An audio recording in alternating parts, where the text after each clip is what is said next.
Hello, if anybody's in here. I can't actually see on my screen if anybody is, but if you are, do put something in the chat to let me know that there is people in here. I've got my team on the screen. I've got all sorts of problems. I can't actually see on my screen if anybody is, but if you are, do. Yeah, got some issues with my team. Got some big issues with my team, to be fair. I've got benching headaches. Let me know if the microphone is quiet or loud as well, if you can. But yeah, I've got all sorts of problems with my team, to be honest. Hi, Grant. Yeah, so I mean, I've got Trent, obviously, which is a bit of a problem. I mean, we'll need to know what's said in the press conference tomorrow, but highly doubt he's going to play, to be honest. So, problem is, if I sell him, I mean, I can sell him quite easily to Gabriel. Gabriel would be the move, of course. But if I sell him to Gabriel, then the problem is I'll probably want Trent back pretty soon. So that's a bit of an issue I've got. So yeah, with the squad I've got, I could probably bench him. I'll probably start Raul ahead of Cunha, I think. Mike is great. Okay, perfect, yeah.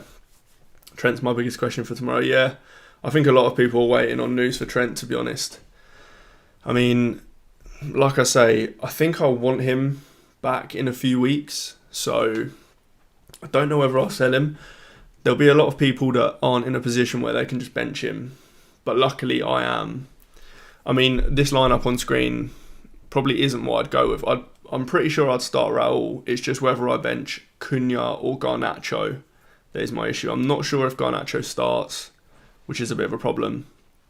Also, I think Raul with Wolves at home is probably better than Cunha with Fulham away in the same fixture, but there's not much in it really. Also, there's a world where I'd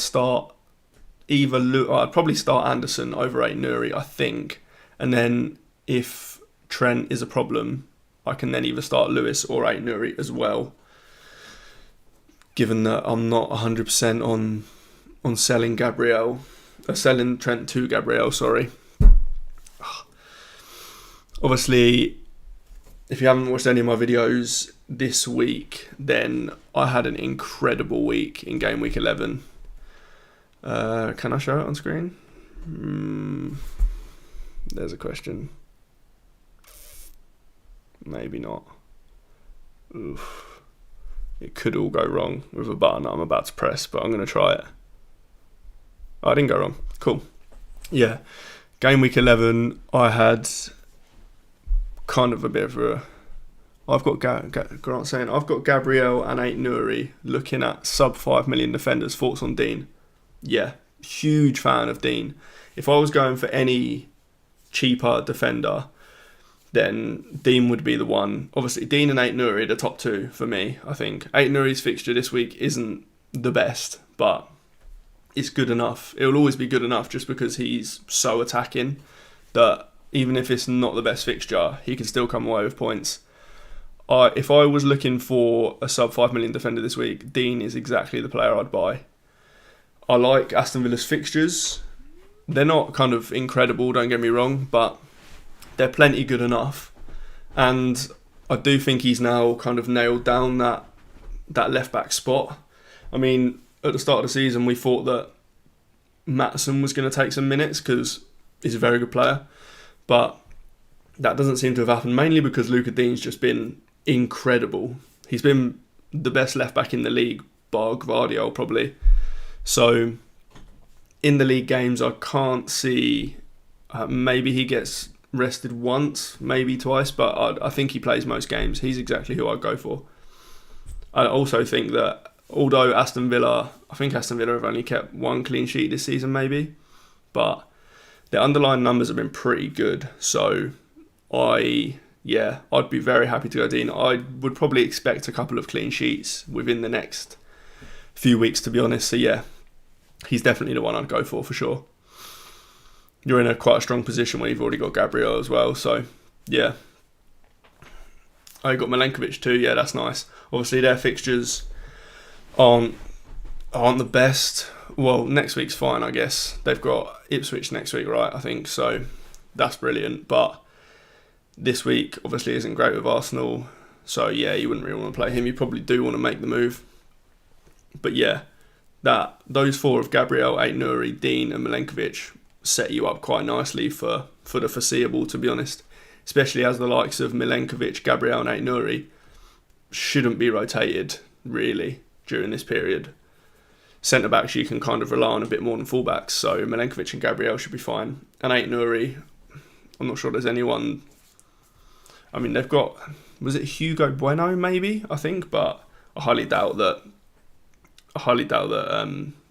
he'll get many minutes at all. I think that you're pretty set for the busy period with those four defenders. I'm presuming you've probably got like a cheap defender as your fifth one. But yeah, I like that move. I like that move a lot. But yeah, going back to my game week 11, had an absolutely ridiculous week, to be fair. Was kind of needed, given that I was hovering around the kind of 1.8 million, 2 million mark before this week. So needed a big week. This is why I wildcarded in game week 10, because I was just getting nowhere and I was basically trying to hold out for game week 12 wildcard. Oh, Hugo Bueno's in Eredivisie. Okay, that's interesting. Thanks, Cortex. That is interesting. So yeah, I don't know who they've got as a left back option, to be honest, that could play instead of Aït-Nouri. So yeah, I can't see him losing many minutes. Santiago Bueno, yeah. It's his brother. Is it actually his brother though? Or is that a lie? I'm not sure about that. But they do have Santiago Bueno who's a centre back, yeah, for sure. I'm not sure that they're brothers though. It'd be quite cool if they are. But yeah, I was hovering around the 2 million mark and I needed a big week. I was kind of trying to hold out my wildcard until game week 12, but couldn't end up doing that because I just got too many injuries last week. There was too many question marks. Had the likes of Eze and I can't even remember who else I had now, but I think maybe Konza was a problem, Dunk or something like that. But yeah, it wasn't good. So I smashed the wildcard in game week 10. In game week 10, it didn't do a great deal. Actually, my non-wildcard team would have outscored my wildcard team, which is always not ideal. But the wildcard team came up clutch in game week 11. Obviously, got 95 points, as you can see on screen. Game week rank of 13k, which is a bit ridiculous. And it could have been even better. So the defence, I mean, Dalot came off 3 minutes before getting a clean sheet, and United went on to keep a clean sheet. Trent obviously went off, Liverpool kept a clean sheet, and Aït-Nouri was so close to an assist at the end of the game.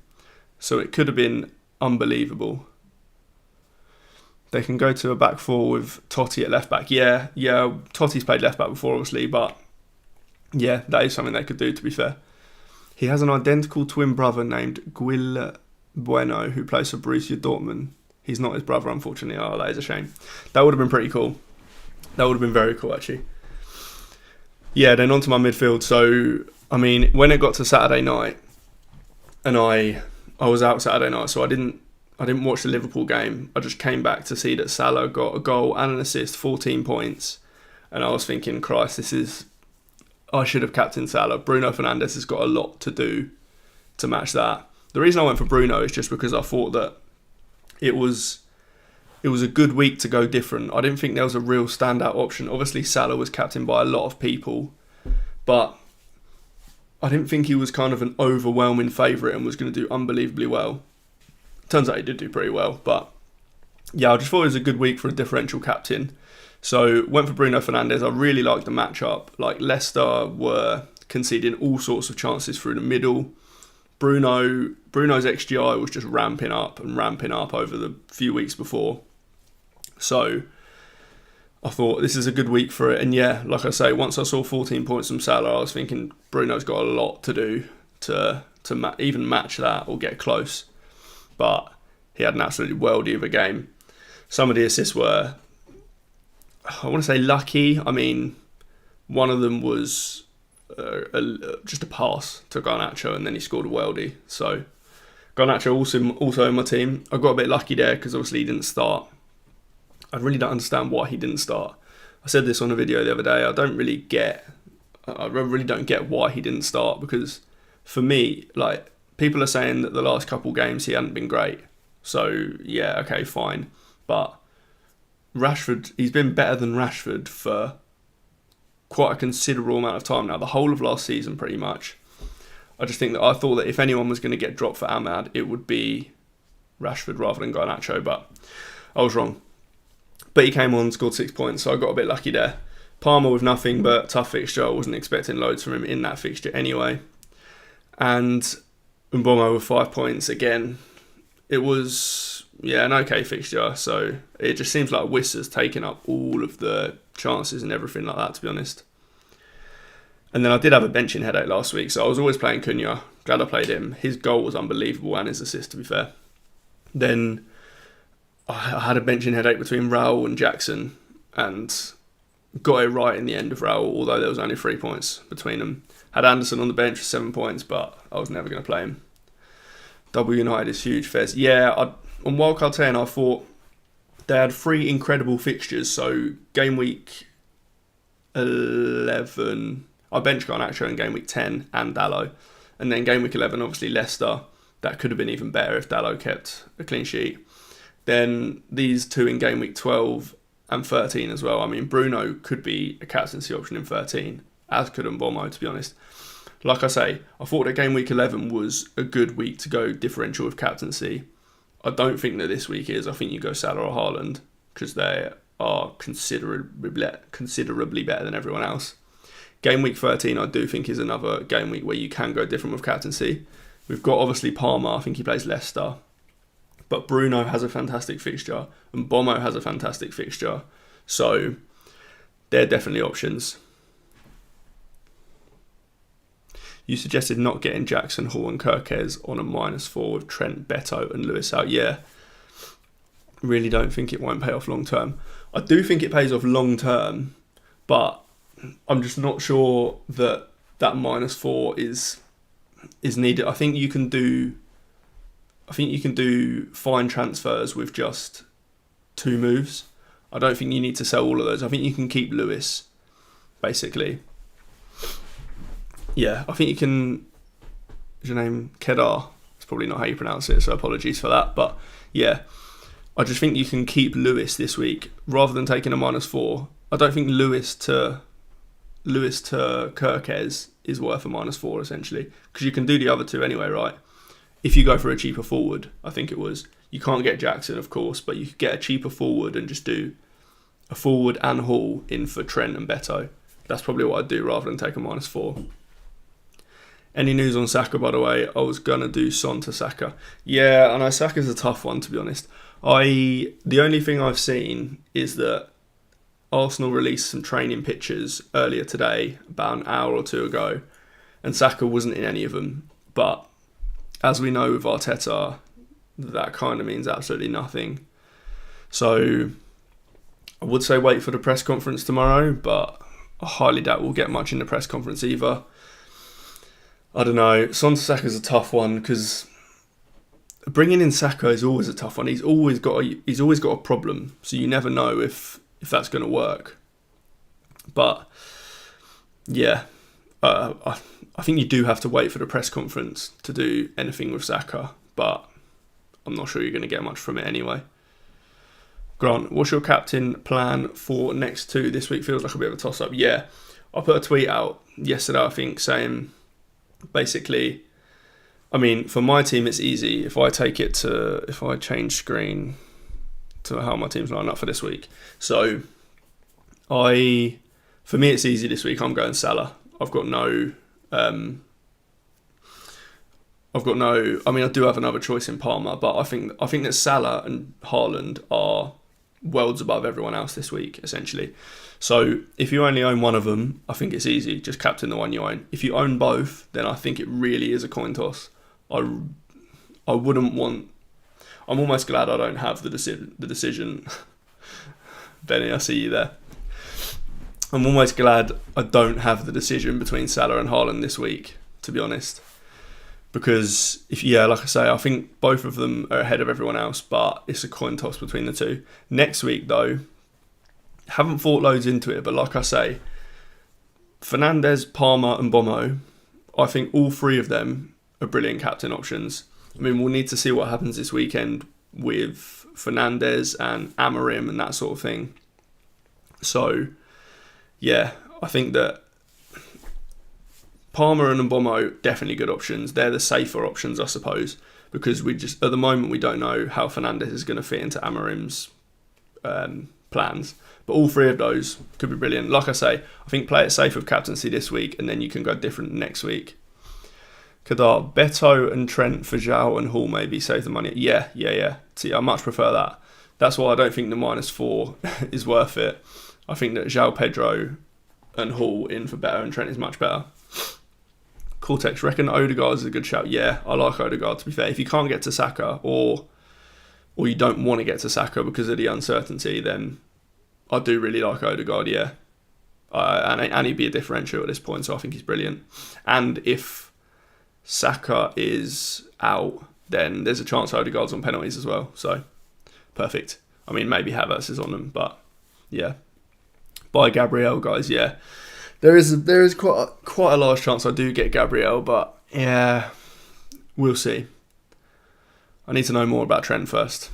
Although I think with Trent, it's probably the case that he doesn't play Southampton because they've obviously got Real Madrid and then Man City. So if there's any thoughts that he might not be fully fit, then it's not worth risking him against Southampton probably. Grant, surely Salah plays 90 after the international break rest. Seems like that might be a worry. Yeah, no, Salah plays 90 for sure. I wouldn't bet. Well, I say play 90 again. They've got Real Madrid and then Man City. So if they're 3-4 up, then there's a chance that he gets taken off and he's rested a little bit for those games. But if they're 3-4 up, he's probably got quite a few points anyway. So I wouldn't be worried about Salah's minutes. FPL Vert dropping in to say hi. Yeah, so FPL. If you haven't already checked out FPL Vert's YouTube channel, then do. He's putting out some good stuff. So go and check that out. He's in the chat as well. So if you, go and check out his YouTube channel. It's good stuff. More Bruno Prop, please. Yeah, always Bruno Prop on this channel. Always. Can't get enough of it. Although everyone's joining on now, it's becoming a bit too popular for my liking. I liked Bruno Prop better when it was unpopular. FPL Cortex, that bench is solid. I can't like. Yeah, I don't think the bench will look like this come the deadline, to be honest. Like I say, I will be playing Raul. I'll be benching either Cunha or Garnacho. I'll probably be playing Anderson. That probably is for Trent if I don't sell him. If I sell Trent, then I've got an even worse benching head. That's another reason I don't really want to sell Trent, because it just gives me an even worse benching headache. Like Anderson, I'm playing Dallo for sure. Even though God knows if he starts under Amorim, but I'm playing Dallo. I'm probably playing Anderson. I'm probably playing Aït-Nouri. So then, if I sell Trent for Gabriel, I've got to bench one of them. It gets even tougher. Either way, I can see bench points this week for me, to be honest. The fact that I've got to bench one of these attackers means that there'll be bench points. But yeah, next week is a bit easier. The only thing that I'm slightly worried about is Jackson. Obviously, Jackson and Aït-Nouri, both on 4 yellow cards. That's something that I need to... Well, there's nothing I can do about it, so I say it's something I need to think about, to be honest. But like, I'm just hoping they don't get a yellow card at the same time. So, what is that noise? Start Vardy or Strand Larsen. Who have they got? Obviously, Strand Larsen has Fulham away. Vardy has Chelsea at home. That is actually kind of tough, isn't it? But did I see something Did I see something earlier about what happened in the Leicester press conference? I saw something. Let me just quickly go and find the Leicester press conference, because I saw something that was relevant to Vardy. I'm sure I did. Let me just... Leicester. Jamie Vardy has been in modified training. Not a clue what that actually means. And also, Patson Daka is available. So Patson Daka is available, and Jamie Vardy has been in modified training. That's not ideal for a Vardy owner. Although, we saw a video of him the other day shoveling snow onto his teammates, so that looked like he was in team training. I don't think he'll be an issue personally. I think even if he had an injury, he'd probably still play. He's a nutcase. So yeah,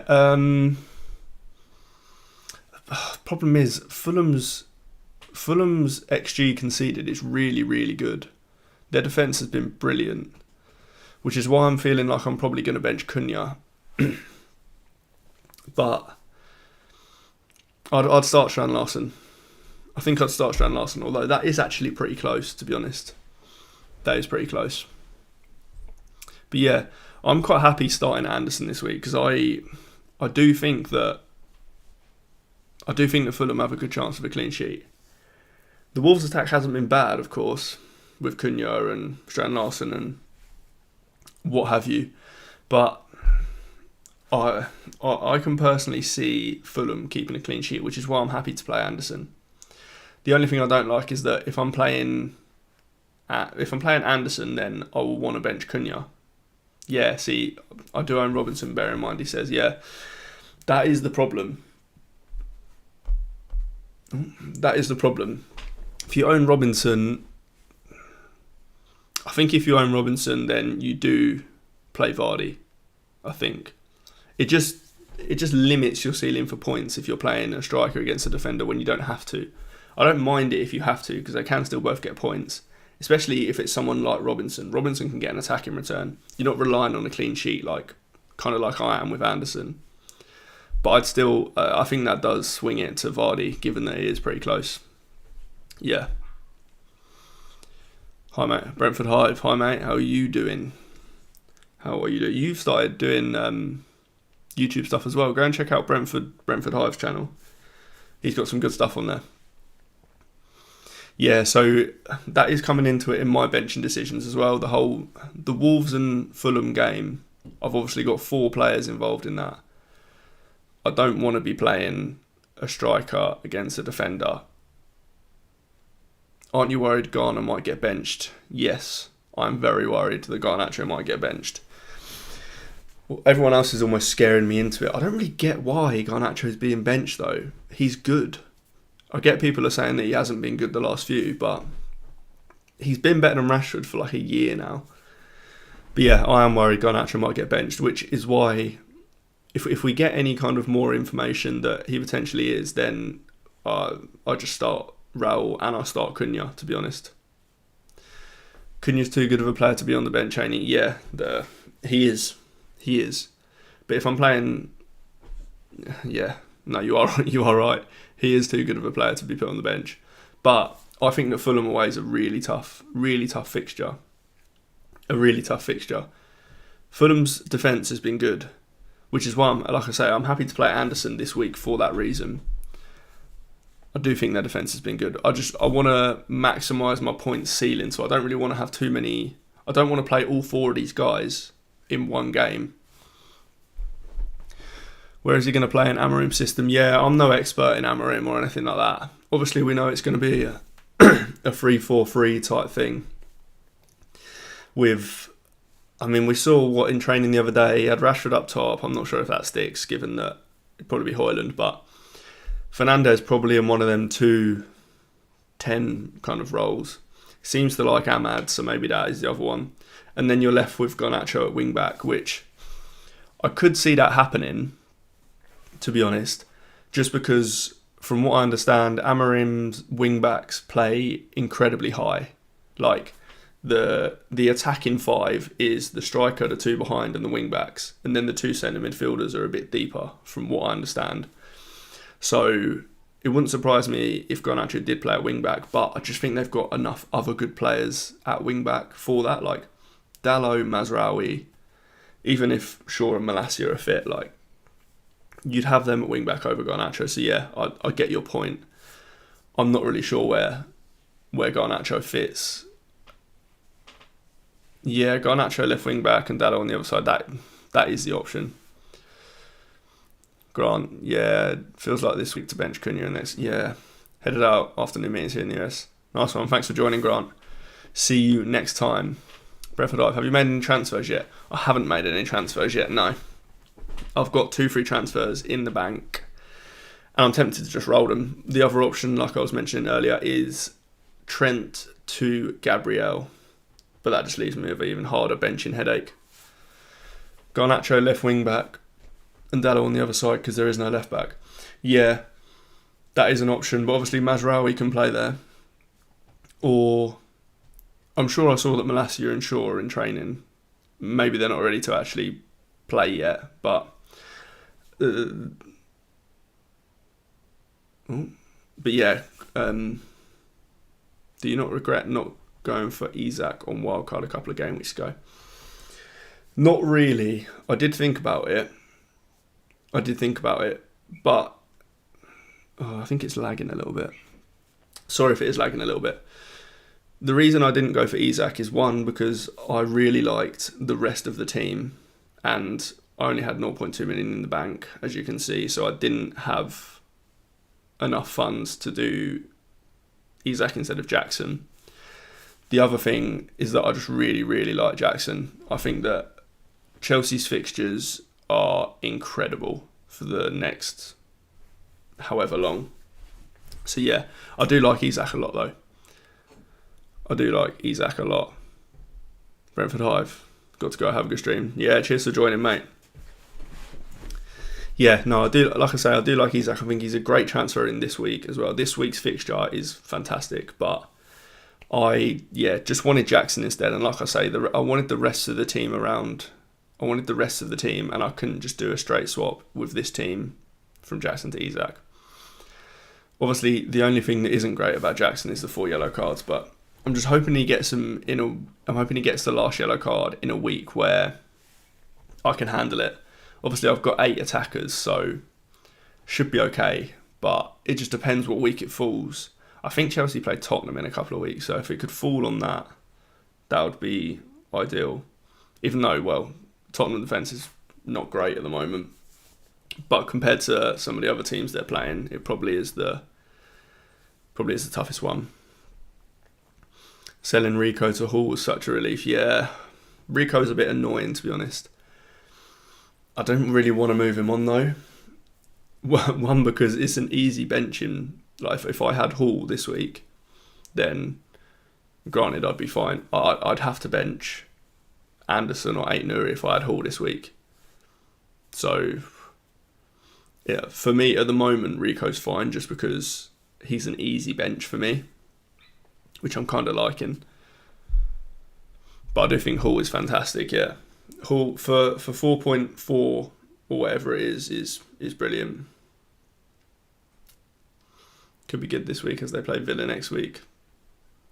Oh, do they? Okay. They play Villa next week. Oh yeah, so when I was talking about captaincy, I was chatting rubbish. Yeah, Palmer's still a good captain option next week though at Villa, yeah, but Villa is, yeah, not such a bad. I wouldn't mind it if Jackson got a yellow card this week, to be honest, yeah. Given that, how does the rest of my team fare, actually, next week? I've got, what do I care about forwards more than anything? Brentford obviously left at home, fine. Palmer's got Chelsea. Man United boys have got a good fixture against Everton. Salah's got Man City, but I'm not benching him. It's Cunha that I need to look. Cunha's got Bournemouth at home, so yeah. Next week wouldn't be a bad. If he got a yellow card this week, I'd be alright with that. As long as Ait-Nouri doesn't get one this week as well. I don't want him to get it both at the same time. That would be an issue for me. Oh yeah, Raul, yeah. Raul, is it a home or away? Oh, it's away against Spurs. Yeah, that is far from ideal, actually. Yeah, maybe I don't want him to get the yellow card this week. Raul against Spurs away isn't the best. But it's also not the worst. It's not kind of like a City or an Arsenal or a Liverpool. I wouldn't hate it. Like I say, as long as Nuri doesn't get one in the same week. Yeah, away. Yeah. Not ideal. But I think I'm set up quite well. So my future moves are obviously need to get rid of Garnacho pretty soon. He's becoming a bit of an issue. Well, I think he is anyway. We'll see what happens in Amorim's system, but to be honest, even if he does play under Amorim, from game week 14 onwards, United's fixtures aren't it. So I'll be looking at moving Garnacho on. A player that I'm looking at bringing in for him in a couple of weeks is Eze, I think. Now, I think I read somewhere that Eze is 50-50 for this week against who they're playing, Villa, maybe. Yeah, I think he's 50-50 to play this week. So there is a chance that I find a way to move Garnacho up to Eze. How much do I need for that to move Garnacho up to Eze? So I've got Garnacho at 6.3 selling price and Eze 6.6. So it really isn't a lot. That could just be like a Dalot down to. Could be Dalot down to Dean, Hall, anyone like that really, Kirkes. Could be Dean down to anyone, to be honest. Or a Brighton defender, maybe Dunk or Van Heck. Slightly more boring options, but all I'd need to do is free up like 0.3 million-ish to get Garnacho up to Eze. Bowen from game week 14. Yes, Bowen is a very interesting shout from game week 14 onwards. Now, I think I would potentially want to see a new manager at West Ham for that, though. I'm actually a West Ham fan myself, so it's been pain. It's been very, very painful this season as a West Ham fan. But yeah, if West Ham get a new manager by game week 14, that might be quite unlikely given it's not that far off. But if that happens, then yeah, Bowen is a top option. Even Kudus is a good option because I think Kudus is back from his suspension by game week 14. So as a cheaper option, Kudus might be a good one as well. Eze is a real differential in active teams. Yeah, some people that kept Eze, because it's when it came out that Eze was injured. I think it was before game week 10. It sounded bad. It sounded like he was going to be out for a long, long time. So those that kept Eze, that could have ended up being a great decision, to be honest. Because I like Eze. I'm thinking game week 14, Palace play Ipswich as well. But their fixtures after that aren't the best, which is why, yeah, I would consider Bowen or Kudus. Another player I'm looking at as well is Matoma, because Brighton's fixtures from now, but mainly from next week. That's why I went for Verbruggen on wildcard, because Brighton's fixtures from next week are a joke. So I could look at Matoma as a way out of Garnacho. Eamon, that's probably not how you say your name, but bonjour. Do you like the idea of Danny Welbeck? Yes, very much. However, I prefer the idea of João Pedro. I think they're both fantastic. I just prefer João Pedro. I think it's confirmed that Mbomo and Wissa will play against Everton. Yeah, saw that earlier. That is useful. Although, to be honest, I never really thought that was ever going to be in doubt. That was a classic case of an international break injury. I don't think Mbomo was ever going to be a problem. But yeah, it is good that it's confirmed. Thomas Frank's actually very useful in press conferences. He does tend to tell us the truth. Like Ange Postecoglou, another one. None of this Arteta nonsense. But yeah, Danny Welbeck. I like the idea of Danny Welbeck a lot. But like I say, I think it's more that I just prefer João Pedro. He's cheaper as well. On penalties, maybe hasn't got as good at X minutes, but I think that João Pedro is so dangerous when he's playing. And the managers spoke so highly of him, basically said how important he is to the team, how much of a leader he is, all that sort of thing. So I think João Pedro's the one. Is Saka playing? Couldn't tell you. Not a clue. Like I said, I mentioned it earlier. You might not have been in, but Arsenal released some training photos earlier today, a couple of hours ago, and Saka wasn't in them. Although that is probably an Arteta mind game thing. So, yeah, God knows. I think Palmer will play. Palmer will play his spot in training. Yeah, I don't think we need to worry about Palmer too much, to be honest. Oh, well, I suppose there is people that are looking to bring him in, actually. I was thinking that it's only a case that, like, you wouldn't bench him. But, yeah, people are looking to bring Palmer in. I think that Palmer's fine. I wouldn't worry about him. But, yeah, Saka, like I say, he wasn't spotted in those training pictures. Yeah, I saw 56 of them. 56 photos, was it? I saw someone say there was like 30 odd. I didn't know there was 56. Presumably Saka wasn't in any of those 56. I'll try and find Harry's post, which is presumably 56 photos of Arsenal training. Number containing Saka, 0. Yeah, absolutely classic. Absolutely classic. I kind of rate it at this point, to be honest. Maybe that's because I don't own Saka, but I kind of like it. I mean, if I was a football manager, a Premier League manager, there's not a chance I'd just be giving out information that could be useful for another team. I can't even, like I say, I can't moan about it because I'd do exactly the same thing.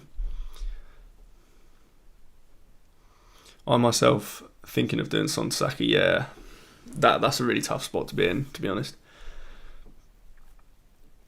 Oh, it was your tweet, Verd, I saw, yeah. I quoted Arsenal's tweet saying, no Saka in the official pics, but Harry said there's none of Saka in the game. Yeah, I mean, Saka's nowhere in these pictures. I think it was your tweet that I saw, actually, Verd. Yeah, I'm thinking of doing Son to Saka. That's a really tough spot to be in, to be honest. Because like I say, you're probably not going to even get any more information. So with you on hiding info for a manager, this ain't a charity. Yeah, exactly. I don't get why managers are so open.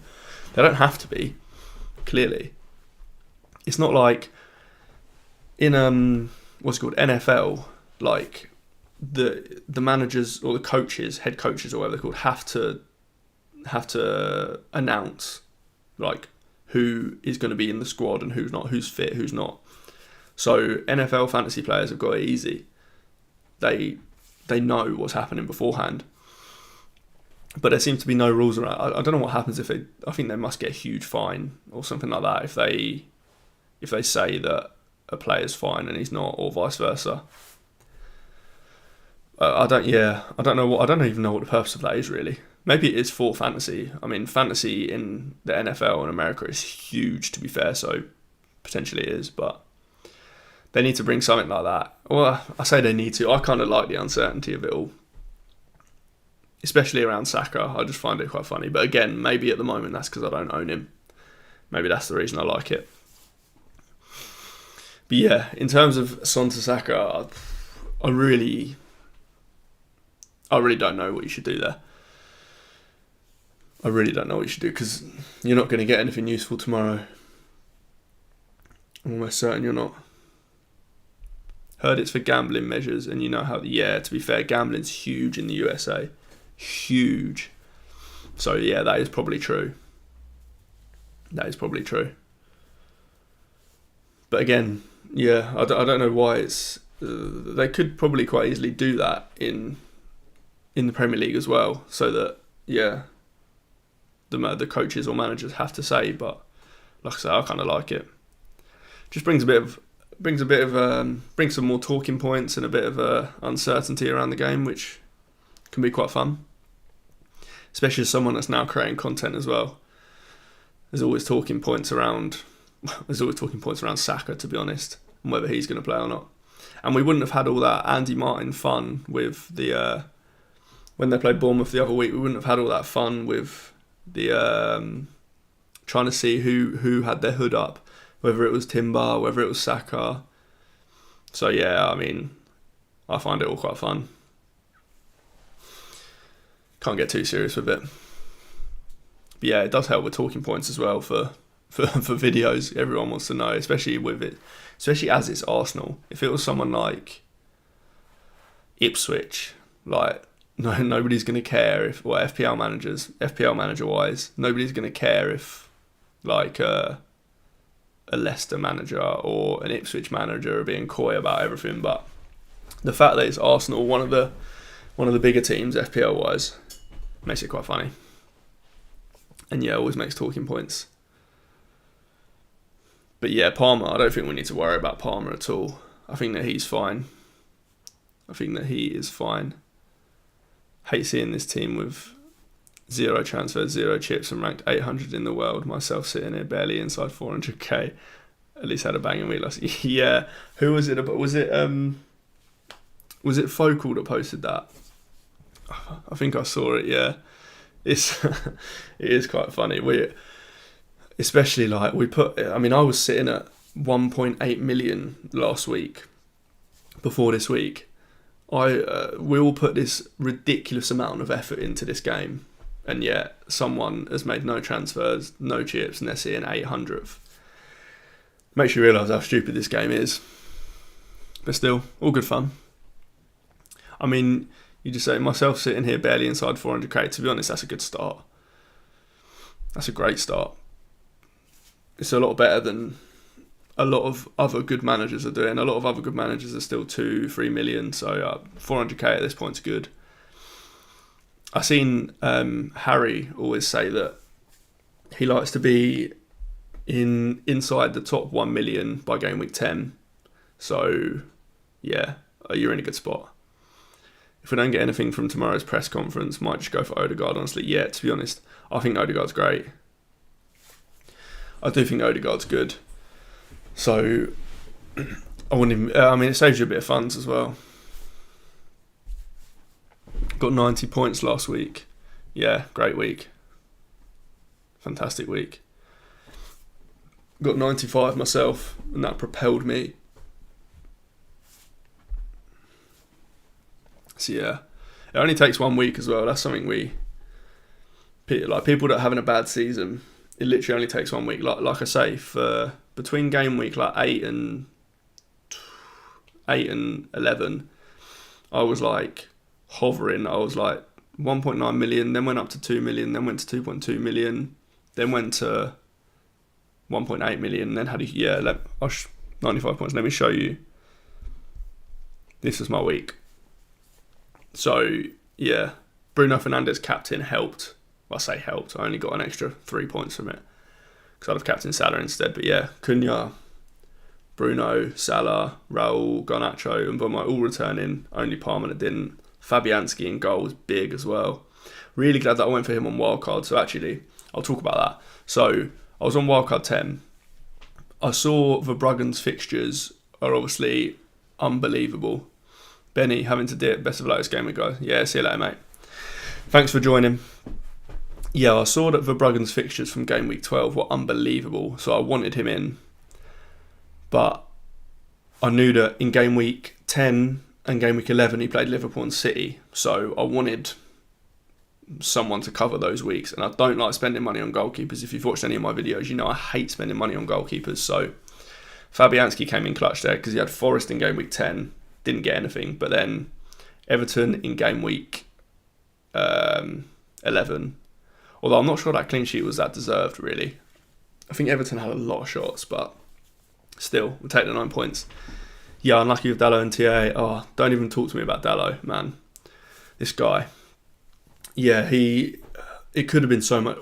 As I was talking about it at the start of the stream, all 3 defenders could have had so much more. Ait-Nouri was so close to an assist right at the end of the game. Trent, obviously, Liverpool kept a clean sheet, but he went off. Dalot, again, Man United kept a clean sheet. But Dalot went off 3 minutes early. Could have been over 100, and it would have probably... If Trent and Dalot had stayed on...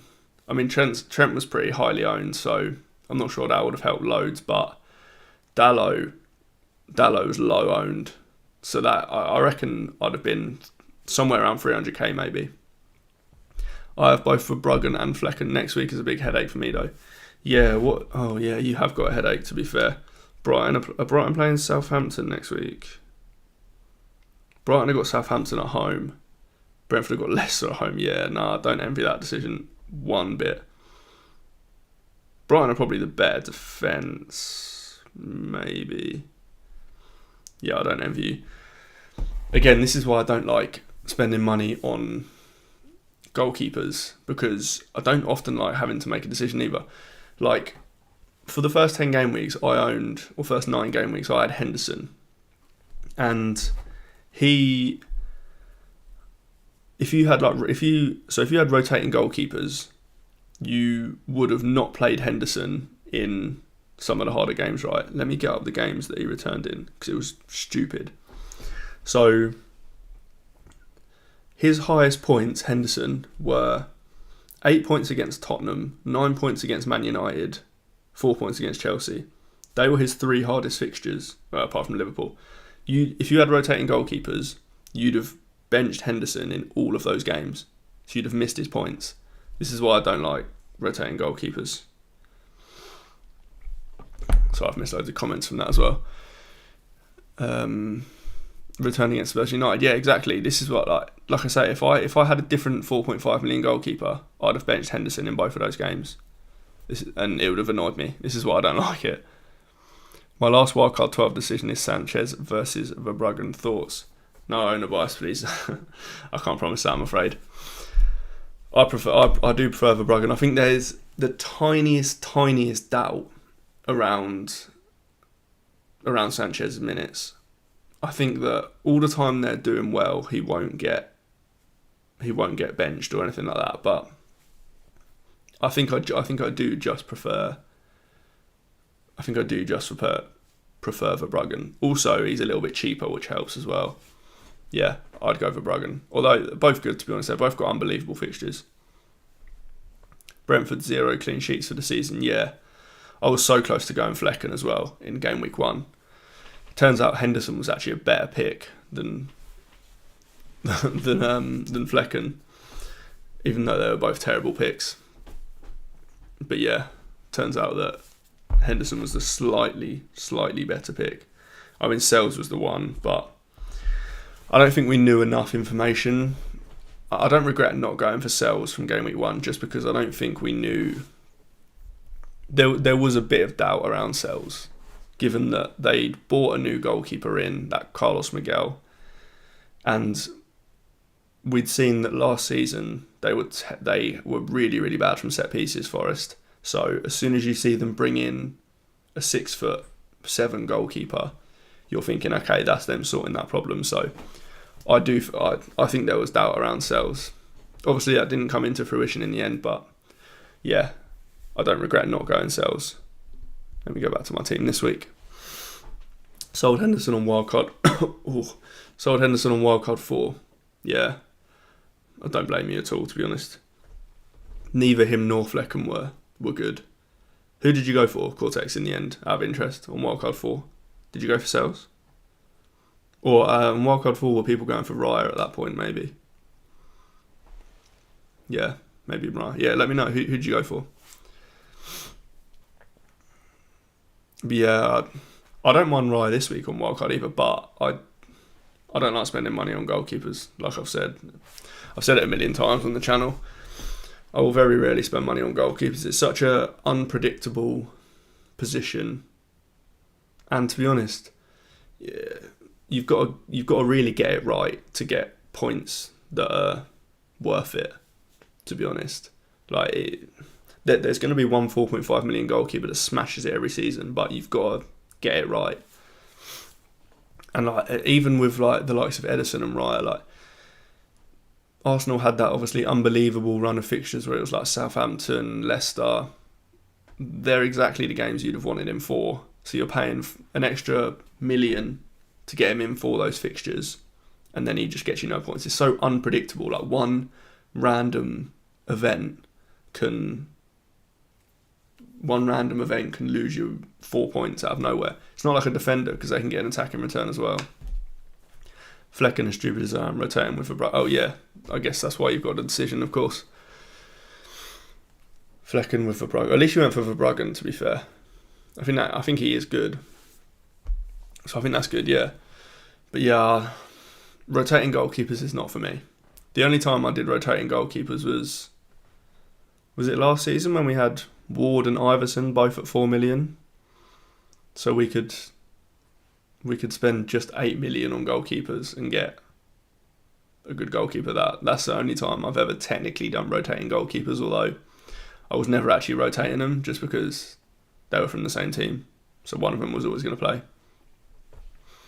But if we had that same situation this season where Leicester or Southampton or Ipswich's goalkeepers, they had two and they're both 4 million, I'd have gone for them 100%.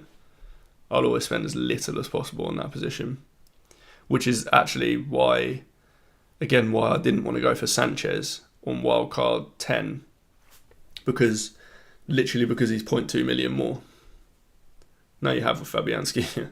Yeah, well, that's the thing. So also, if I was on wildcard now, I'd actually be really tempted to go for Areola and Fabianski. I think Areola's 4.4 million now. And admittedly, all you're doing is saving 0.1 from someone like Verbruggen, but I genuinely think that 0.1 save could even be worth it. Just go for it. West Ham are not a team that you're going to want to triple up on. So you maybe want to go for Bowen or Kudos from Gameweek 14, maybe. You're probably not going to want both. You're not going to want a defender. You're not going to want a forward from them. So you're not going to want to triple up. Honestly, going with Fabianski and Areola, 4.3 is okay, yeah. Going with Areola and Fabianski on wildcard this week is a genuine play that I would potentially do. Not even expecting points from them, just saving 0.2 million for me on that position would be worth it. Any other position I'd say is probably not worth it, but as you can tell, I've been ranting on for like 10 minutes about how I don't like spending money on goalkeepers. So I'd spend as little as possible.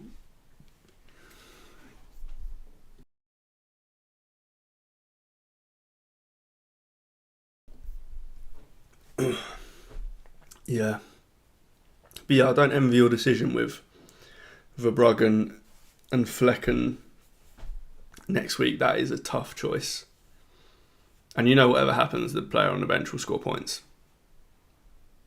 Money is worth points, exactly. And that 0.2 million that you're saving on Areola could be the difference between... I can't think of players that are, that are 0.2 different, but say like if we didn't have any... Or it could be like... It's the difference between like a 4.1 million defender or 4 million defender and Lewis Hall, Kirkes, someone like that. I think that even though it is 0.2 million, it can go somewhere. It can always go somewhere.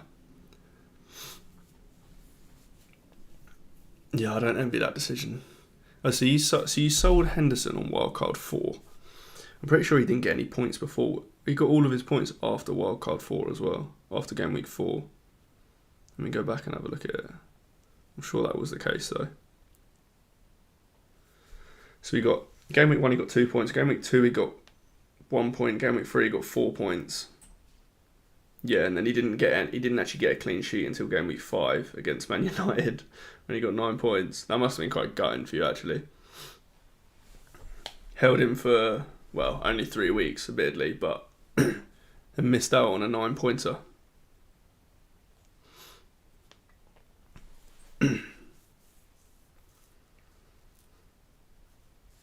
Yeah, I don't even hate Henderson, to be honest, if you're on wildcard as well.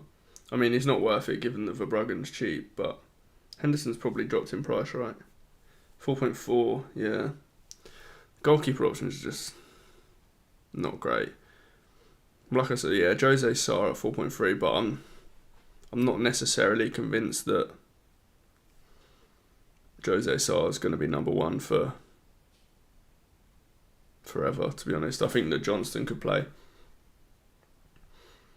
Areola and Fabianski could genuinely be a play, to be honest. But yeah, Palace only 1 win is against Spurs this season. Yeah, Palace have been a really, really weird team this season. I started with Eze in my Game Week 1 team. And yeah, I think he's still third for most shots in the league this season. I was looking the other day. I'm pretty sure he's still third, even though he's missed like a good couple games now. He's still third behind Semenyo and Haaland, obviously.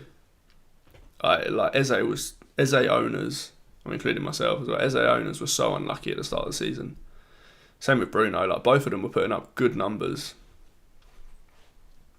I just had Bruno, Eze, and Isak, and Isak obviously wasn't doing a lot. Got the odd return, but he really wasn't doing a lot. Newcastle was so bad. I ended up saying it in pretty much every video that I made. How, for some reason, when it got to like game week 7, I'd already watched about 5 Newcastle games. It seemed like every weekend I was watching Newcastle. I don't know why. They were horrific, and then they turn up against City and play absolutely incredible. That seemed like a turning point for them, actually. Because before that, they were awful every single week, like really bad. Then they turn up against City and play well. I had Eze until game week 10. RIP, yeah, I had Eze until game week 10. He was actually essentially the reason that I wildcarded in game week 10, to be honest. That injury kind of tipped it over the edge. I couldn't hold on until game week 12 in the end because I think I had Dunk injured. I had Konza might have been, not sure. But I had injuries anyway. And Eze was the one that took it over the edge. So in hindsight, Eze's actually done me a favour. Because if I hadn't have wildcarded in game week 10, then I wouldn't have had this 95-point week this week. So Eze's been great for me this season. I'm going to have to jump off in a couple of minutes. I've been on for about an hour, I think. So if you've got any last questions, then let me know. Drop them in the chat. If not, then just drop me a message or something like that. Once we've heard Arteta say absolutely nothing tomorrow, then let me know what you're going to do about that Son to Saka or Odegaard move. But yeah, if you've got any other questions, drop them in the chat. If not, I'm going to dip out in a couple of minutes. But this has been cool. First live stream. I'll definitely be doing more of them. Gautam. Apologies if that's not how you pronounce it. Fortin Bomber, do you think there's anyone who I can look at? Not sure what you mean. Do you mean you're selling him, Bomber? I don't think you need to sell him. Definitely not sell him this week. Definitely wouldn't sell him this week. If that's what you're talking about. If you're not talking about selling him, then let me know. But the fixture swing from game week 14. Yeah. Okay, I hear you.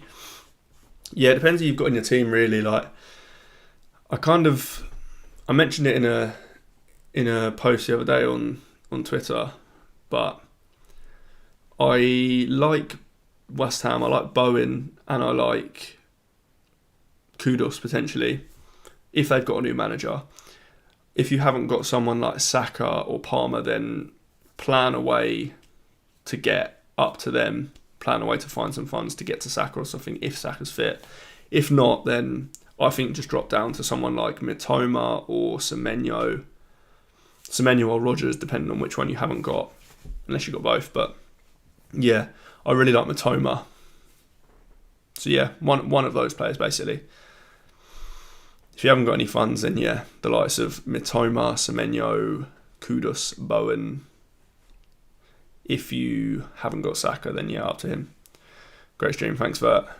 Need you to get on streams. We look forward to more.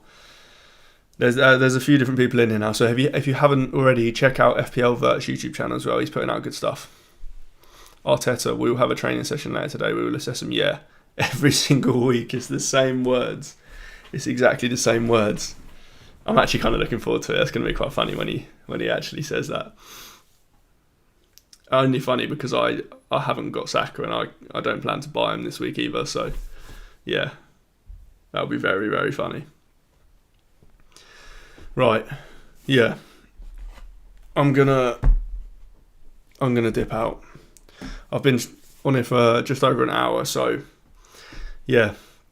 If you got any questions, though, do hit me up either in the comments of a video or a DM somewhere, anywhere like that, and we can have a chat about Arteta's spouting nonsense. But yeah, see you all later.